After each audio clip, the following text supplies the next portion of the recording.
Welcome to FTL Online TV. I'm your host Rubi Limbu, and today we are here at BPKHS Dharan Auditorium Hall, and we are here to witness the seminar on study in Australia conducted by Harbour College of Australia in association with Eden Academic Consultancy Private Limited. And here we have some of the students who just attended the seminar, and let's ask their experience regarding the seminar. Welcome to Eden Career Show. Thank you. What is your name? Please give us your brief introduction. My name is Akrit Kimre. I am studying IELTS in Eden Academy for now. We just the seminar was just over, yeah. And how was the experience? And what did you learn from the seminar? I think the experience was really good. I got to know a lot of things which I wouldn't have known if I wouldn't have come here. Different things regarding the approach what we should have before going to Australia. What is our expectation and what would the reality be? I got to know about lots of things. So yeah. So how come you know about this seminar? As I told you, I've been taking classes in Eden Academy itself. So our sir, they gave us an invitation card in which it was mentioned that a program will be held, our guest will be coming, and it will be held in this hall. So I got to know in that way. Thank you very much. Hello. Please give us your introduction. So I'm Rasmi Rai. I'm a former student of Eden Consultancy. So I'm studying over there. How was the seminar, and was it fruitful or was it informational? And what ideas do you have regarding this? Yes, it was very fruitful indeed, because we got to know not only about academic sector, but we got to know about how we're gonna living over there, what kinds of things we'll be facing over there. So it was really very fruitful. Hi. Hello. Your name? Tilurai. So how was the seminar? Nice. We get lots of information on the academic perspective and others too. I think that was really good because they told us the real things, what we are going to face there. So that was nice here. So it is hard, or is it like easy to stay in Australia? It's really hard, I think, but we have to have strong willpower, so we can face. We have to think like we have to face all these problems. Yes, life is difficult, even in Australia, even in here, even every place of the world, I think. Thank you very much for your information. Thank you. Welcome to FTL Online TV. I'm your host Rubi Limbu, and you're watching Eden Career Zone Academy. Today we are here at BPKHS Dharan Auditorium Hall, and today we have a very special guest with us. He is from Australia. He's representative of Harbour College, and he is a skills support manager of Harbour College. He is Michael Dalton. Let's welcome him to the show. Let's welcome Michael Dalton to the show. Welcome to our show. Thank you very much for welcoming me. It's great to be here in Nepal, and it's great to be interviewed as well. And yes, we have other two guests. We have the Southeast Asia Regional Manager Mukesh Dhamala, and yes, we have Business Development Manager Mr. Suman Petwal. Let's welcome them to the show. Welcome to our show. Thank you very much. Mr. Dalton, are you enjoying in Dharan? Yes, I am very much. I've never been here before. I have been in Nepal before, but it's fantastic to be here and meet all the prospective students who are studying in this area or working in this hospital. It's very good. Let's talk about Australia. A lot of students wants to go to Australia to pursue their education. And why do you think most of students want to go to Australia? Well, if they want their dreams to come true, Australia is a good place to make it happen. Australia has a long history of welcoming immigrants and students to the country. They have very good high quality courses in especially the vocational education and training sector, but also the university sector as well. So there is work available as well for the students to earn money for their keep, for their board and lodging, so they can work 40 hours a fortnight. They also, look, there's a lot of fun things to do, especially in Sydney. I'm from Sydney, but learn to swim. If you're coming to Australia, learn to swim. There's a lot of good things, but the big thing, they have to plan to study, but there are other, let's say, fringe benefits as well. It's a good place. Since you are a representative of Harvard College, and so why do you think that students have to go to Harvard College?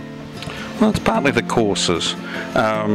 So they're nationally recognised courses. They're developed by industry in conjunction with the government, and the college has to meet the standards set by the government as well, the government authorities, their educational authorities.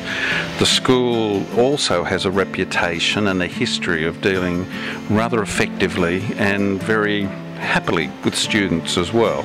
So it's a great, well, to me it's a bit like a family, all right, slightly Nepalese family, but it's a great family to work with, a good college. I work at other colleges as well and universities, but Harbour College to me is special. So how many courses, what courses does Harvard College provide? Well, the courses I particularly like are the nursing courses. So we have a range of courses. There's a hierarchy of courses in each course area. So for example, there's what we call a Certificate 3 in aged care, Certificate 4 in individual support, then the Diploma of Nursing, and then you can go off to university if you want to. But the same in accounting. There's the basic qualification to get a job in accounting is a Certificate 4, but then there's the diploma, the advanced diploma, and then you can go to university. And the same for business, information technology, and we also have leadership and management courses as well.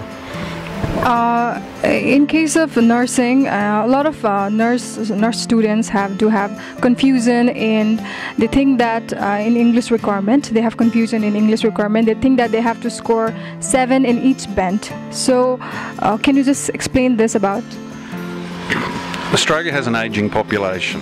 There is a great need for nurses as Australia ages, also for aged care. So the Certificate 3 and the Certificate 4 are more geared to aged care. But then there's the enrolled nurses, that's the diploma. Because you're working with older Australians, there is a need to have specific English requirements. IELTS is just a government benchmark. What's really necessary, I think, to work in the sector is to have more, let's say, targeted courses, how to converse with older Australians or Australians who are sick in hospitals. But the government can't do that. The government just sets a benchmark, and IELTS is an easy benchmark. But unfortunately, it's at 7. But Harbour College, especially under Suman's guidance, has a plan to try and help nurses from the Certificate 4 get enough experience and time to develop their IELTS to then enter the diploma and then go on to the Registered Nurse's Bachelor degree. So we have a plan to try and help the nurses. But I do understand, as an ageing Australian myself, there is a problem that people need to communicate with their nurses. So it's important to score 7 for English requirement. So let's move on to business manager Suman Betwal. So after completion of nursing course, a lot of nurses think that they will get PR in Australia. Is this true? Look, as a provider, we actually cannot promote that. You know, if they go to Australia and they can get PR, we don't promote that, and we shouldn't be promoting that. What we promote is we provide quality nursing education. We provide quality training with practical, with the practical aspect in Australian hospitals. That's why we are here to promote. To answer your question directly, yes, there is a legal pathway for international students once they complete Bachelor of Nursing or once they become EN nurse, and even for that there is a requirement to be those EN or registered nurse. Once they complete that, government provide a legal pathway to settle in Australia, but that is not something that we really promote in overseas. We only promote Australian quality education, and that's what we are focused. But most of the students they come from overseas, they think that they go to Australia in order to get PR and they want to settle there. So how many students that have already been into Australia has got PR or still they are in Australia working? What are the conditions of those students? The exact number I wouldn't know. Probably the Australian government, they would know. But yes, in past there was even now, like I said before, there's a legal pathway for the students to apply for PR, and lots of them once they become eligible to execute their right to apply for permanent, they do. But I think the international students should focus on getting quality education in Australia and come back to their home country. That's what they should focus, because the number of students going and the number of sport we have for international students to settle in Australia is there's a vast difference. There's a significant disparity there. So I would say if somebody wants to go to study in Australia, they shouldn't be focusing on getting PR, but rather they should be focused on getting quality education and then develop a professional career back home. That's what I would say. So you focus mainly on students getting quality education, and they have to come back to their home country and use that knowledge in their home country. Yeah. Now let's move on to the Southeast Regional Manager, Mr. Mukesh Dhamala. So we basically promote the Australian education among the PCL graduate and the high school graduate. Those students who are intending to apply to Australia after completing the high school level or plus 2 level, and after completing the PCL level, they can go to Australia for the better education and higher education. We are creating the awareness about the differences among the better education and higher education. Whatever the Nepalese applications are more intently to go to the vet education in last intake. So these are all things we are doing around Nepal. It's promoting basically Harvard College. So especially in Dharan, how come you got associated with Eden Academy? Mr. Mohanji from Eden Academy, he's very proactive in this industry. Since a long time he has been working in the consulting industry. So being an education provider, we seek for the loyal partners around, and the partners like Eden Academy go with the good prominent providers. So for the mutual consent, for the mutual benefit and promoting the Australian education, we are over here for the business partnership, and he's our good partner since a long time. He has been involving good students with a good number of visa success rate for now. Now again moving on to Michael Dalton. Since you are academic skill support manager, a lot of Nepal students, when they have already been to Australia, they do face a lot of problems because of different culture, different lifestyle. So what is your role? How do you simplify their life? Well, I provide the language they need to do the courses if they need help. I'm a support trainer and manager, and it's really study skills. I mean, it is academic, but the idea, it's the language they need to do the courses, the language they need to do the job, because the courses, vocational education and training courses, equal a job. It's the way it's been structured in Australia for quality education. So Australia needs a trained workforce, and we have the facilities to train people to a high quality standard. But my role, therefore, is to help the students in the language they need also in life, because they have to live in Australia, they have to work in Australia, and to do with their jobs that they're being trained for. So if it's the nurses, for example, they have to talk to old, sick Australians, and so they have to diagnose the patients. To a certain extent, they have to see if they're okay. They have to listen to them speak to see if they've had enough fluids, to see if they're dehydrated, for example. So there are particular language skills. You come as a nurse to take the patient's pulse, to look in their eyes, to basically do a small diagnosis to see how they are. But you have to ask them questions and listen to the way they speak.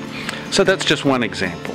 But also the writing to do the course, the writing they need to do on the job, and the reading. There's a lot of reading to study.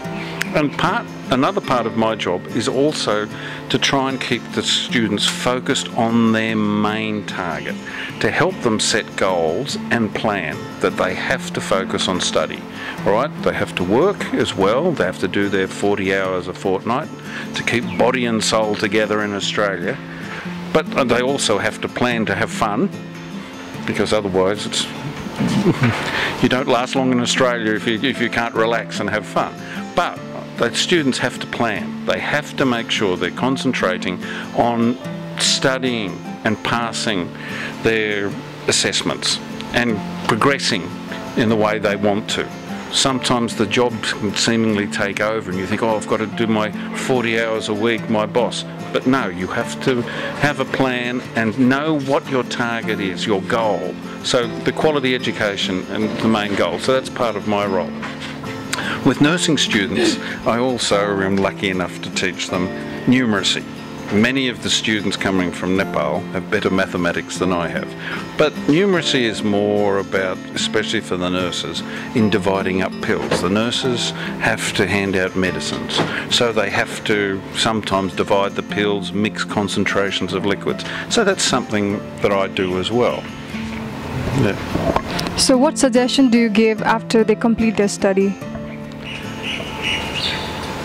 Well, to set their goals so they know what they're going to do after they study.